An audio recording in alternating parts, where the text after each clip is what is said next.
Kalliasseri soccer league MLA cup 7 floodlight football ടൂർണമെന്റിന് May 22-ന് തുടക്കമാകും. പഴയങ്ങാടിയിൽ സംഘാടക സമിതി ഓഫീസ് ഉദ്ഘാടനം മുൻ MLA TV രാജേഷ് നിർവഹിച്ചു.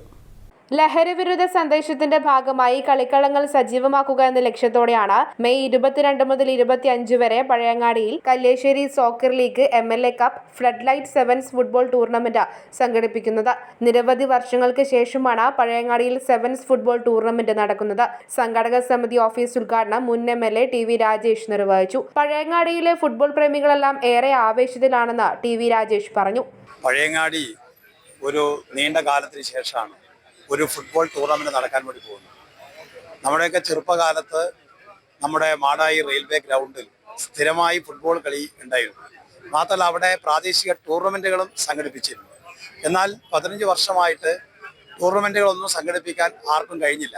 ഏതായാലും ആ ഒരു കുറവ് പരിഹരിക്കാൻ നമ്മുടെ പ്രിയങ്കരനായ MLA ശ്രീ N വിജിൻ മുൻകൈയെടുത്ത് കല്യാശ്ശേരി സോക്കർ സംഘടിപ്പിക്കുകയാണ്. ഇതിലൊരു പ്രത്യേകത കല്യാശ്ശേരിയിലെ 100-100ഓളം വരുന്ന ഫുട്ബോൾ കളിക്കാർക്കുള്ള ഒരു അവസരമായി ഇത് മാറുമെന്നുള്ളതാണ്.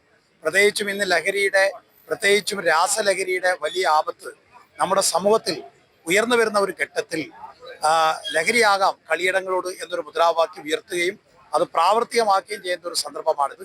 ചടങ്ങിൽ SU റഫീഖ അധ്യക്ഷത വഹിച്ചു. M Vijin MLA, K Padmanabhan, P Govindan, K Ranjith, professor B Muhammad Ahmed, CP Shiju തുടങ്ങിയവർ സംബന്ധിച്ചു. News bureau, Pazhayangadi.